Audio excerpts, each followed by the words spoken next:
nós fizemos uma síntese das questões que nos trouxeram até aqui. Não é? Tem muita memória, tem muita história de luta, tem muita história de luta coletiva em relação à luta pelo piso salarial profissional nacional. Nós já sabemos que ninguém muda a sua vida profissional sozinho, a gente só faz essa mudança pela coletividade. Então, eu tomei a liberdade de fazer essa síntese e eu coloquei como apresentação, de forma que ela fica disponível no site da Assembleia Legislativa. A gente não cuida da memória, há sempre alguma movimentação pelo seu apagamento, né? Então, eu acho que cuidar da memória da luta coletiva é sempre um exercício importante. Pode passar para o próximo, que aqui a gente só tem a... O que eu trouxe? Qual é o histórico que nós trouxemos para o debate? É um histórico que vai misturar a conquista na legislação estadual, e um histórico de orçamento, das questões financeiras. Não é? Então, a nossa história do piso, nós sabemos que ela vai começar na Constituição de 88. Então, tudo que vem depois, é por isso que lá na frente, em 2022, o Tribunal de Contas do Estado vai nos dizer que os reajustes do piso ficam fora da Lei de Responsabilidade Fiscal. É porque a questão do piso salarial é um comando constitucional.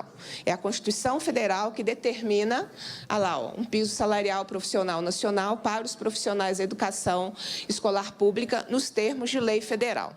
Como nós sabemos, como que gestores públicos, em geral, fazem uma disputa pelo orçamento da educação, e nessa disputa pelo orçamento há sempre a exclusão de uma política real de valorização dos profissionais da educação, a luta foi muito intensa, para só em 2008...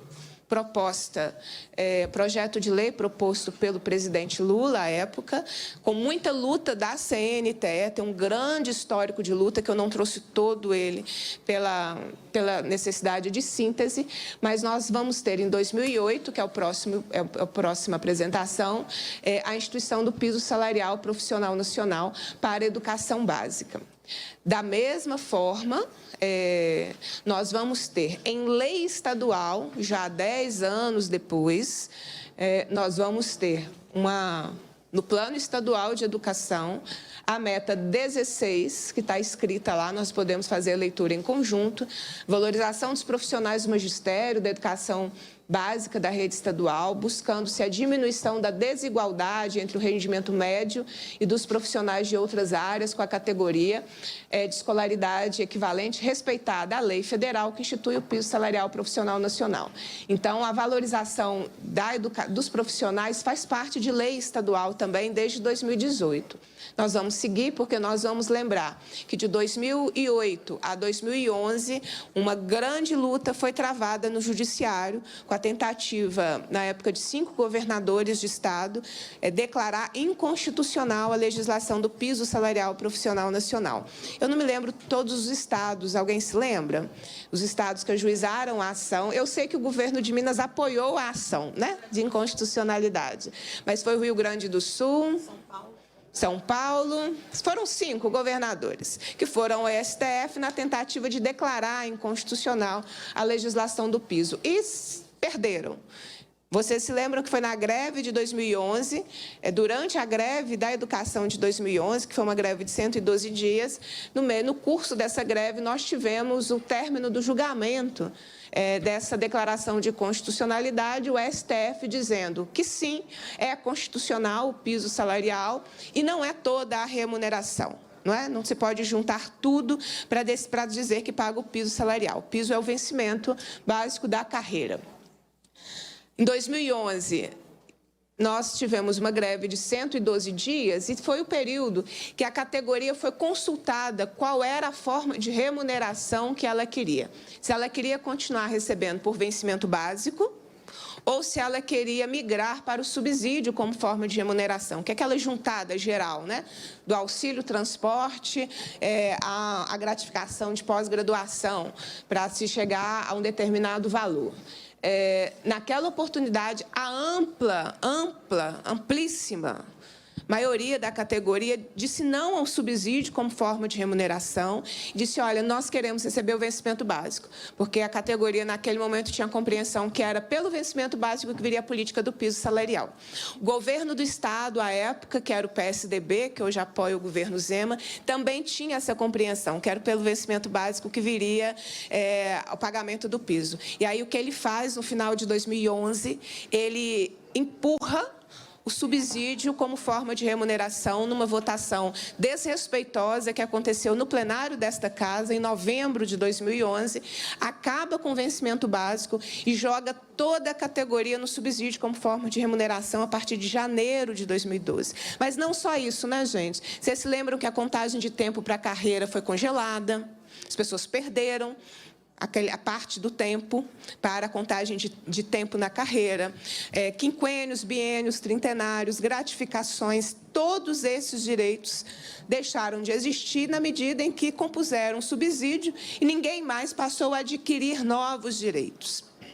Isso vigorou de 2012 a 2014, mas em 2015, com um processo que ele é inédito, porque, assim que o governo Pimentel assumiu, ele criou um grupo de trabalho, que esse grupo de trabalho que tinha com a representação do Sindiúti, da DEONG e de vários setores do governo do Estado, elaborou uma proposta sobre o piso salarial profissional nacional. O governo teme tanto a Lei 21.710, que daqui a pouco vocês vão ver o histórico, que até eu me surpreendi com quantas vezes o governo Zema atacou a lei estadual desde que ele assumiu.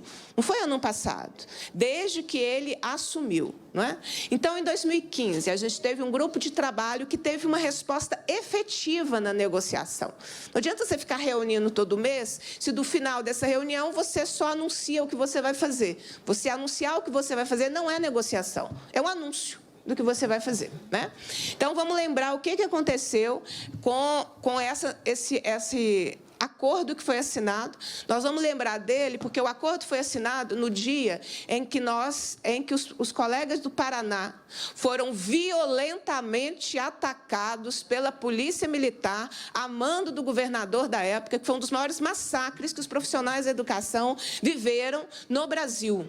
A situação foi gravíssima, 2 horas de bombas, 2 horas de ataques reais, violentos, que as pessoas tiveram que se refugiar em creches. Eu me lembro disso, Marilda, como é que as pessoas foram para uma creche que estava pertinho da praça onde os colegas do Paraná estavam sendo atacados, e como que os gases invadiram uma creche que estava cheia de criança, além dos próprios profissionais da educação. E aqui em Minas era assinado um acordo sobre aquilo que eu vou falar agora. Primeira questão, nós tínhamos de 2008 a 2014 uma grande discussão sobre proporcional ou integral. Nós superamos a discussão da proporcionalidade com a Lei 21.710. O Estado regulamentou a legislação federal do piso, o que era plenamente possível e foi o que nós conquistamos em 2015. Então, a integralidade do piso para a jornada de 24 horas, que passou a constar de lei estadual e, em 2018, de lei na Constituição Estadual. A garantia dos reajustes anuais do piso. Este é um fato inédito no país, para as 8 carreiras da educação. A prática comum é você tratar reajuste do piso para o magistério, que, no caso de Minas Gerais, excluiria 5 carreiras. Só quem teria reajuste do piso é o professor, a especialista e o professor com função de inspeção. As demais carreiras ficam fora, porque elas não seriam consideradas de magistério. Aqui a conquista foi: vamos todos juntos. Então, as 8 carreiras. Na sequência, aposentados e pensionistas. Essa é a outra conquista histórica, inédita para a luta aqui do Estado. Porque também é cada vez mais comum, eu e Mônica conversávamos sobre isso, você colocar aposentados no limbo, esquecidos, e você fazer política de reajuste só para quem está na ativa. Isso é real e pode acontecer conosco, né? Por isso que a lei resguardou aposentados e pensionistas com paridade. E outro aspecto que também tem lugares que pratica é a diferença entre efetivos e contratados. Também é outro sinal de alerta. Pode ter política diferenciada para efetivos e contratados, no nosso caso o nome agora é convocados, né, ou contratados. A lei estadual, ela cuidou de que o que viesse fosse para todos, sem deixar ninguém no limbo, porque isso, com certeza, seria, além de uma grande injustiça, mais mecanismos de divisão e de desvalorização. Um assunto que nós não vamos tratar nessa audiência, mas merece a nossa atenção, que é a questão da carreira. Nós, antes, tínhamos 8 anos para a primeira promoção. 8 anos para a primeira promoção, que eram 3 anos de estágio probatório, mais 5 anos. Na lei estadual, o estágio probatório passou a contar o tempo para promoção na carreira. Então, de 5, nós diminuímos naquela oportunidade para... Desculpa, de 8, nós diminuímos para 5 anos. 5 anos, você já tem a primeira promoção na carreira e depois de 3 anos, já era assim, você tem a sua primeira progressão. O descongelamento da carreira, então, teve toda uma dinâmica à época. Eu não trouxe, porque nós vamos focar na questão do piso, mas eu acho importante ter memória, porque, às vezes, a gente faz lutas que depois... Me sinto desanimada, como se a luta não valesse a pena. Tudo que eu estou dizendo é resultado de luta. Nada foi dado, e foi resultado de lutas em anos que nós, teoricamente, não conquistamos nada. O que foi a conquista de 2011? Está tudo ali, ó. É em 2015, não é? A questão do fim do subsídio como forma de remuneração, que nós voltamos, então, ao vencimento básico, podendo acumular com outros benefícios na carreira, que depois nós vamos conquistar, que é a criação do adicional de valorização da educação básica. Ele é importante porque ele não se vincula a outros mecanismos, basta você ter o tempo, que são 5 anos, para você ter o adicional. Isso quebra aquela lógica da época da reforma administrativa do Aécio, de acabar com valorização por tempo de serviço. Tudo tem que estar sempre vinculado a algum mecanismo de controle do Estado, não é? A questão da opção remuneratória para os diretores apostilados aposentados, que o Zema conseguiu a declaração de inconstitucionalidade, inclusive fazendo, no último período, processos administrativos disciplinares, para abertura de processos administrativos para revisão de remuneração, mesmo não tendo transitado em julgado, mas... já é um ponto de alerta. A questão de um reajuste que foi específico para diretores de escola e secretários de escola, porque eles ficaram por um longo tempo, mesmo quando tinham os raros reajustes de recomposição da inflação dos governos anteriores, eles eram excluídos desses reajustes. Então, diretores e secretários de escola tiveram esse percentual. Anistia do período de greve, para quem não faz, pode não ter diferença nenhuma, mas para quem faz a luta tem, porque às vezes a ausência de uma anistia repercute na sua vida funcional lá na aposentadoria. Não é raro a gente receber demandas de colegas que lá no momento da sua contagem de tempo estão com alguma dificuldade no tempo. Então, essa anistia foi muito importante, por isso que em 2022, nos debates aqui na Assembleia, nós apresentamos a anistia, porque ela sempre é um instrumento importante para a categoria. E a nomeação de 60 mil novos concursados na educação. Depois nós vamos somar, aconteceram nomeações, né? Nós tínhamos, em média, 15 mil nomeações por ano até 2018. Pode passar. E aí a gente até comemora bastante. Então, eu falava da Lei Estadual 20.710. Nos debates aqui, outro dia, um deputado me disse que isso não foi pago. Foi tudo pago. Foi tudo pago.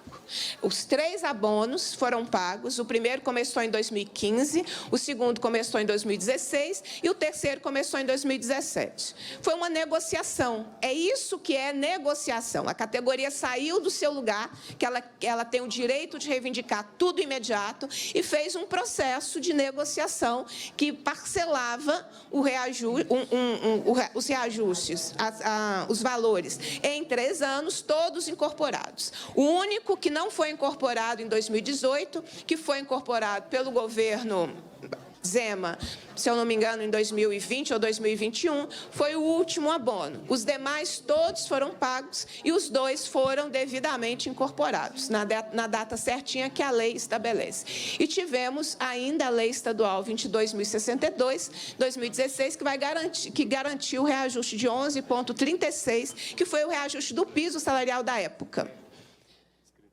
2018, como eu disse, havia ainda a discussão de uma fragilidade que algumas pessoas avaliavam aqui na própria Assembleia, e aí foi proposta a emenda à Constituição, que foi assinada por quase todos os deputados, se eu não me engano, foram 73 ou 74 deputados que assinaram essa emenda, fruto da greve de 2018, aquelas conversas. Eu ia falar conversa fiada, mas eu preciso ser mais educada, né? Tem, como é que chama isso? Decoro. Então, vou ter decoro e vou dizer que, de vez em quando, a gente escuta alguns colegas desavisados, que não têm a memória que a gente tem, dizerem que a gente não fazia nada nos governos do PT, não é? Porque é isso que eu escuto aqui, todo dia. É um desrespeito à categoria, como se a categoria não lutasse ou fosse seletiva em qual governo que luta. A categoria lutou em todos os governos, em todos os governos. Em 2018, nós fizemos uma greve de 30 dias. Essa greve arrancou o piso na Constituição do Estado. Uma greve de 30 dias, todas aqui, ó, na parte externa da Assembleia. Eu acho que a gente fazia as assembleias aqui e muitos aqui dentro não enxergavam lá fora. Porque foram 30 dias de greve pela discussão do piso e arrancou essa emenda à Constituição do Estado. Vamos seguir? Aí, a gente precisa associar o debate do piso ao dinheiro. Porque se a gente não associar ao orçamento, nos associam à despesa. E sempre não pode porque está no limite da lei de responsabilidade fiscal, porque não tem dinheiro. Não é verdade. Então, aqui, nós pegamos o investimento da manutenção, desenvolvimento do ensino. Aqui, o meu recorte é do governo Zema, mas quiser fazer recorte de qualquer outro governo, a gente conversa da mesma forma, não é? Porque aqui, o governo atual é o governo Zema, não é? É o governo Zema. Então, a gente precisa negociar e conversar com o governo Zema. Aqui nós estamos falando dos 25%, não é? A fonte desses dados é o Ministério Público de Contas, tem um balanço geral do Estado, tem o número do processo, Secretaria da Fazenda. Então, a fonte está toda aí. Vamos lá, 2019, o governo que deveria ter aplicado 25%, aplicou 19,8%. Em 2020, 20,73%. Em 2021, esse dado ele vai ser do Ministério Público de Contas, 25,41%. Em 2022, que é dados ainda do Ministério Público de Contas, 25,48%. O governo Zema, no seu primeiro governo, deixou de investir 4.848.052.091,97. Do dinheiro que é vinculado à educação, ele deixou de aplicar na educação quase 5 bilhões de reais até o momento, que aí tem um pouquinho de dados de 2023. Podemos seguir? Pode seguir. Seguir não pode não, né? Mas vamos para o próximo slide. Aqui é ainda o debate de orçamento, não de despesa. Todos os anos o governo fez caixa com dinheiro do Fundeb. Todos os anos. Ele terminou com aquilo que não poderia ter terminado, com dinheiro em caixa. 2019, ele terminou com 2 bilhões, 2020 ele terminou com 1,5 bilhão, 2021 ele terminou com 3 bilhões, 456.836.000, e 2022 ele terminou com 1.880.819.289,81 R$ E agora, mais recente, a última publicação do relatório da execução do orçamento do governo, que é uma publicação da Secretaria da Fazenda, o saldo bancário do Fundeb em 28 de é de fevereiro, porque é o último relatório, R$ 2.479.183.105,59. É o último saldo desse ano, fresquinho. Ou seja, do dinheiro que está na conta, do Fundeb.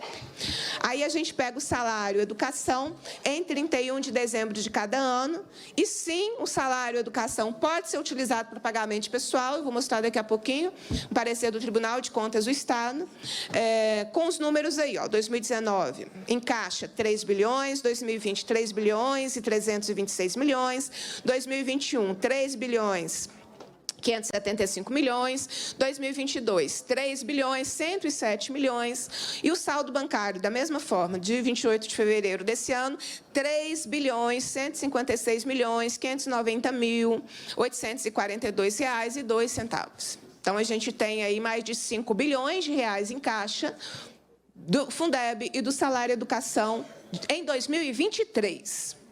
Vamos seguir? Aí é isso, a gente já contra-argumenta de uma vez, né? Porque o Tribunal de Contas do Estado, na sua instrução normativa número 2, que fala sobre as despesas para manutenção e desenvolvimento do ensino e aplicação dos recursos do Fundeb. Está dizendo aí no seu artigo 9º, a referida instrução determina que os recursos do Fundeb devem ser utilizados pelo Estado e os municípios no exercício financeiro em que lhe forem creditados, bem como tais recursos devem ser investidos em ações consideradas como manutenção e desenvolvimento do ensino, que são determinados pelo artigo 70 da LDB. Aí, embaixo, a gente lembra o que é o artigo 70, e um deles é a remuneração e aperfeiçoamento do pessoal docente e demais profissionais de educação. É o debate que a gente faz todos os anos, e que, de fato, eu concordo com a categoria. Assembleia Legislativa, Tribunal de Contas, precisa dar outras respostas. Não pode, ano a ano, o governo descumpre norma, descumpre instrução normativa, guarda dinheiro do Fundeb e fica por isso mesmo, como se não tivesse acontecendo nada, como se isso fosse normal. Quem fiscaliza o Executivo tem que dar respostas melhores do que a que está dando. Não é a deputada individualmente, os deputados individualmente. Nós damos o tempo inteiro respostas. O tempo inteiro nós damos, cobramos, apresentamos projeto de lei, discutimos, audiência pública, denunciamos, fazemos representações. Individualmente, nós damos respostas, mas não se trata de resposta individual, se trata de resposta institucional. Como é que o Tribunal de Contas lida com isso todo ano? Você tem um governo que não respeita a resolução que o Tribunal de Contas faz e fica por isso mesmo, todo ano? Vamos passar para a próxima. Aí, ó, Tribunal de Contas do Estado. A utilização de recursos do salário e educação, sim, pode ser utilizado para pagamento de despesas com o pessoal. Aí está a consulta feita, né, exatamente o número da consulta, que já fica aí de fonte para a gente. Podemos passar. Aqui, então, nós vamos agora... Eu peço desculpas por me estender, mas esse histórico eu acho necessário, relevante, porque senão fica parecendo que a gente está começando do zero, como se nada tivesse sido feito antes e como se tudo de bom só estivesse sendo feito agora. E o que não é possível fazer é porque não tem condições de fazer. Tem condições de fazer, sim, foi feito muita coisa antes, né? E a gente tem que ter memória da luta que a gente faz, porque a categoria merece muito respeito por toda a jornada de luta coletiva que ela faz desde a sua existência, né? Aqui são decisões do Judiciário. Eu não coloquei descrevendo uma a uma, por respeito a todos os convidados e ao tempo das pessoas aqui. Mas ali são decisões do Judiciário dizendo que sim, do direito do pagamento dos reajustes do piso com base na Lei 21.710 e 22.062 de 2016. Antes do Zema se articular no Tribunal de Justiça, do governo Zema se articular no Tribunal de Justiça, todas as posições do Tribunal de Justiça sempre foram favoráveis à categoria. Ali são algumas, ó, de todas as vezes que isso vai ficar disponível para todo mundo. Todas aquelas decisões são decisões favoráveis aos reajustes e à Lei 21.710. Então, toda vez que havia processos de judicialização, o tribunal respeitava a lei votada pelo Poder Legislativo. Então, são várias decisões ali. Podemos seguir? Ali, o que eu quero? Essa decisão ela é importante ela foi publicada em 19 de agosto de 2019, que fala sobre o direito ao reajuste do piso a partir da Lei 21.710. Deixa eu só confirmar, porque essa é a ação do subsídio, não é? Quem está aqui para me ajudar? É a ação do subsídio. Em 2012, o Sindiúti judicializou a lei do subsídio. Quem estava no Congresso de Araxá, em 2012, vai se lembrar disso. Eu me lembro, porque eu tenho memória de professor, e a gente que faz a luta e sofre nas lutas, a gente não esquece. Quem não sofre, não faz a luta, ou quem não reconhece a luta, talvez não lembre. Mas a gente sente na pele tudo que a gente vai vivendo. Em 2012, o Sindiúti judicializou, tentando que o judiciário dissesse não ao subsídio, porque ele era uma forma de manipulação do direito ao piso salarial como vencimento básico. Essa ação terminou em 19 de agosto de 2019, com esse conteúdo que está aí. É por isso que ela está aqui. Ó. A Lei Estadual 21.710 modificou o regime de remuneração, que era subsídio, voltou para vencimento básico. Mas sua entrada em vigor não altera a situação existente em abril de 2011, nem torna ilegal o recebimento por meio de subsídio naquele período de vigência. Além disso, a partir de 30, isso aqui que nos importa, 30 de 6 de 2015, data da entrada em vigor da Lei 21.710, a situação de fato e de direito dos servidores foi profundamente modificada com efeitos prospectivos. Portanto, relativos aos direitos a partir de 30 de junho de 2015, quaisquer discussões acerca do possível descumprimento devem ser tratadas em nova lide. Aqui, o Tribunal de Justiça disse, olha, até a Lei 20.710 valeu o subsídio. A partir de 30 de junho, que foi a data da sanção da lei do piso aqui no Estado, 20.710, vale a lei estadual. Então, o Judiciário já tinha posição sobre a validade da Lei 21.710. Vamos seguir? Eu me espantei quando a gente fez esse levantamento, porque isso dá o tom da violência nas relações democráticas de trabalho. Nós temos um governo, e aí esse é o meu pedido, pelo menos, mas eu acredito que seja nosso, que essa relação mude. Porque o governo judicializou o direito ao piso desde 2019. Não foi em 2022 que ele resolveu negar o direito integral ao piso. Desde 2019, ele vai ao judiciário tentando alterar a legislação. Então, aí, ó, aqui, em 2019, ele vai alegar a inconstitucionalidade da Lei 20.710, tem o número da ação.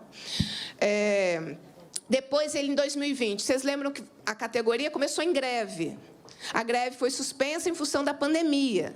Mas, no curso daquela greve, o Estado foi ao Judiciário, pediu declaração de legalidade da greve e pediu, junto com ela, a declaração de inconstitucionalidade da Lei 20.710. Lá em 2020, quando a categoria faz a luta pelo cumprimento da lei, o Estado pede que a luta seja declarada ilegal e pede que seja declarado inconstitucional o direito conquistado. 2020, de novo, em nova ação, que é incidente de resolução de demandas repetitivas, o Estado questionou o reajuste de 2016, então não é discurso de petista, porque é assim que eu sou chamada, quando a gente fala que o governo tentou várias vezes retirar do vencimento básico o reajuste de 11,36%. É real. Se quaisquer uma dessas decisões aqui tivessem sido favoráveis ao governo, porque ele questionou o reajuste de 2016. Está aqui, ó, o número da ação. Depois, em 2022... De novo, a greve de 30 dias, a greve judicializada no seu primeiro dia, vocês se lembram disso, pedindo a ilegalidade e pedindo, junto com ela, a declaração de inconstitucionalidade da Lei 21.710. Essa ação não terminou. E o governo não deixa essa ação terminar para que esse ponto sobre legalidade da legislação possa ser arguído em algum momento. Porque a greve terminou em abril de 2022. Nós estamos em abril de 2023. Por que essa ação não teve fim ainda? Porque é mais uma portinha para se declarar a inconstitucionalidade da legislação do piso aqui no Estado.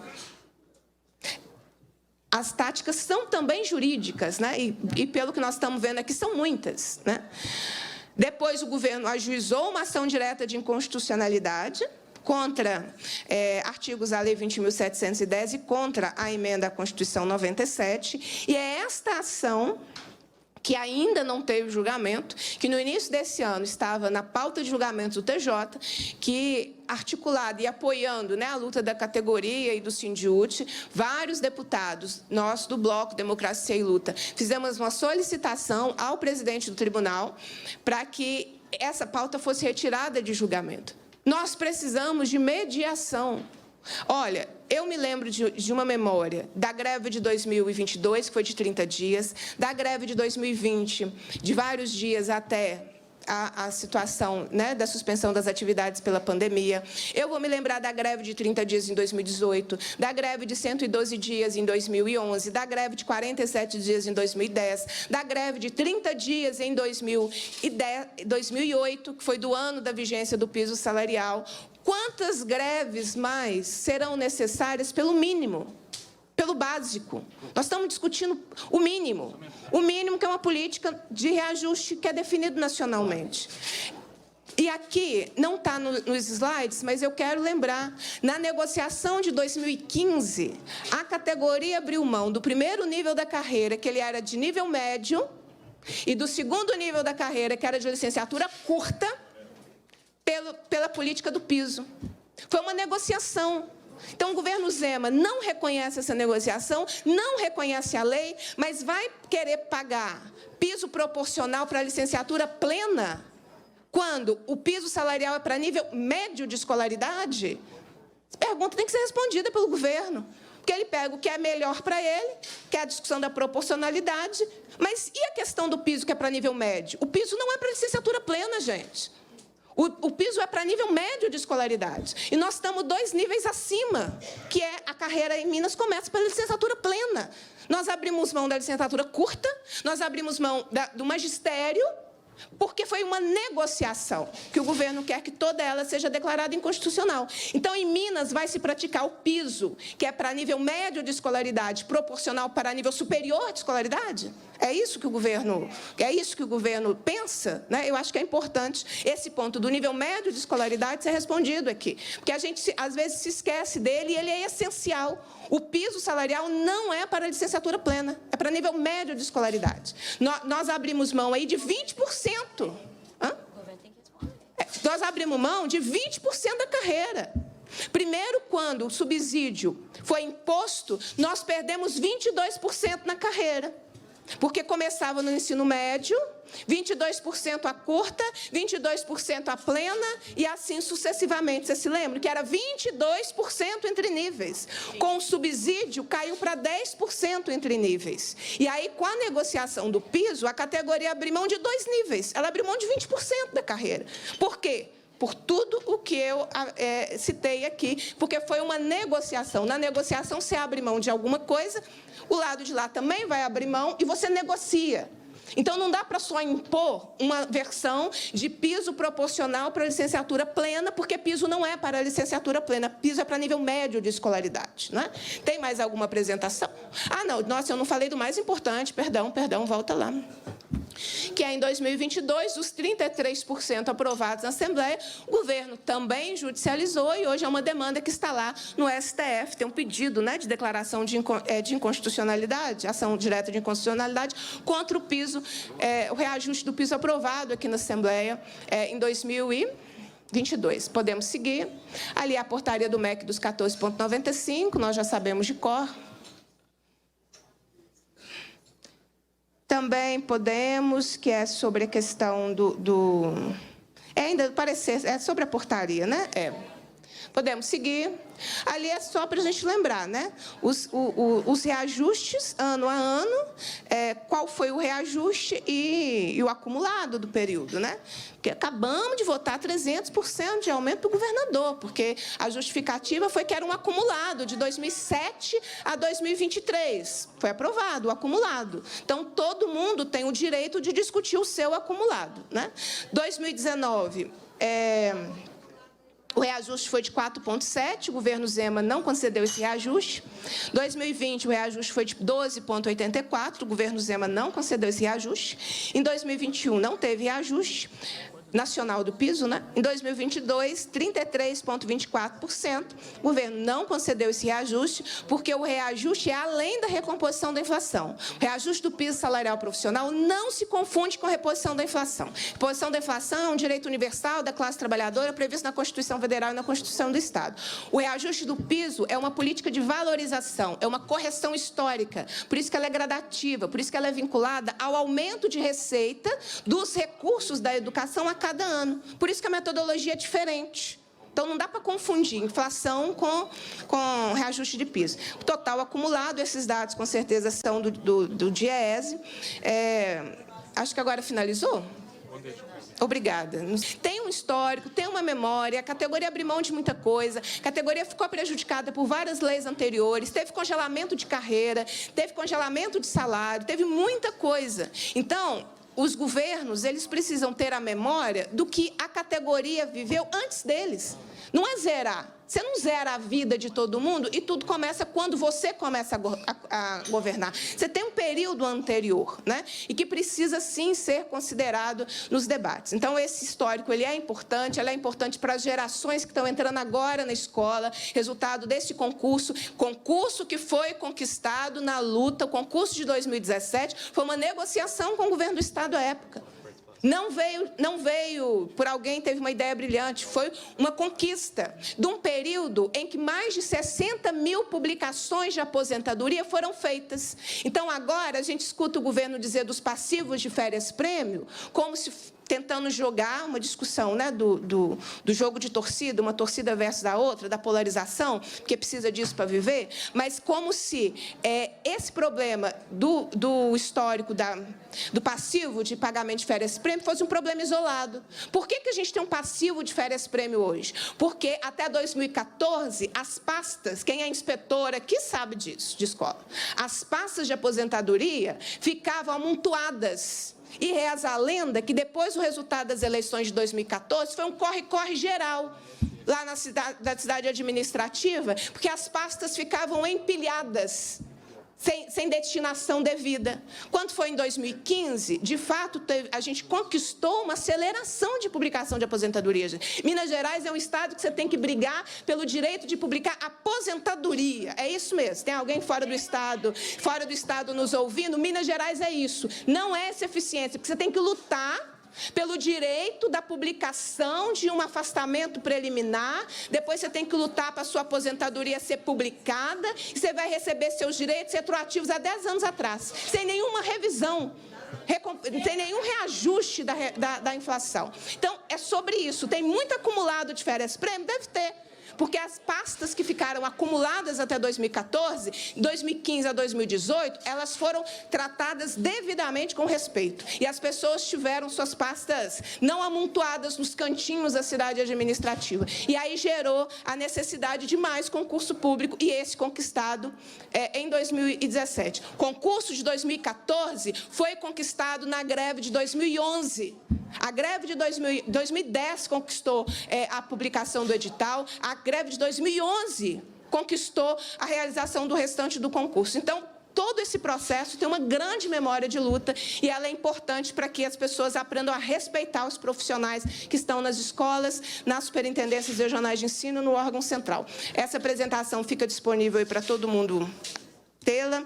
Para o governo também, eventualmente, se achar que tem alguma informação que, na sua perspectiva, não corresponde à realidade, também poder trazer o debate aqui para a gente.